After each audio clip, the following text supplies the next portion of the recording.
ঈদে আজম অর্থ সর্বোচ্চ ঈদ, সর্বোচ্চ আনন্দ। যেহেতু প্রিয় নবী আমাদের জন্য সর্বোচ্চ মহান বিষয়, ঠিক না বেঠিক?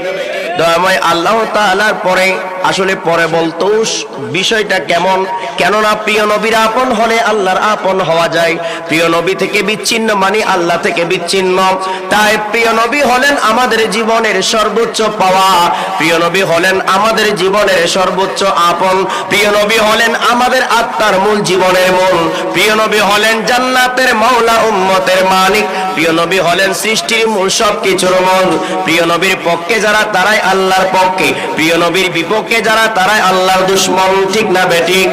এই জন্য প্রিয় নবীর দুনিয়াতে শুভ আগমন উম্মতের জন্য মহান সর্বোচ্চ ঈদ, তথা আরবিতে বলা হয় ঈদে আজম। সুবহানাল্লাহ।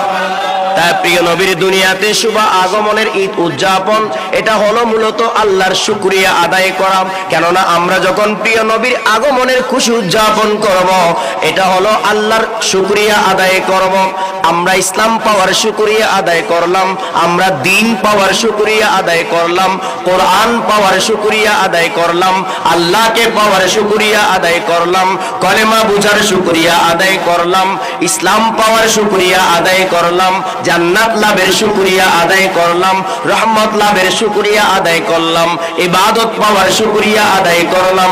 প্রিয় নবীর দুনিয়াতে শুভ আগমনের ঈদ, ঈদে আজম উদযাপন করা, মূলত আমি ইসলাম পাওয়ার ঈদ উদযাপন করলাম, দ্বীন পাওয়ার ঈদ উদযাপন করলাম, কলেমা পাওয়ার ঈদ উদযাপন করলাম, দু জাহানের রহমত এবং নাজাত পাওয়ার ঈদ উদযাপন করলাম।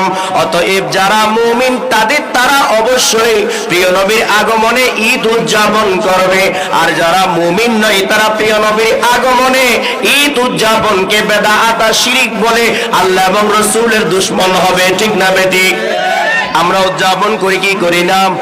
আরো জোরে বলে করি কি করি না? হাত তুলে বলি। আল্লাহ সবাইকে কবুল করুন, আমিন।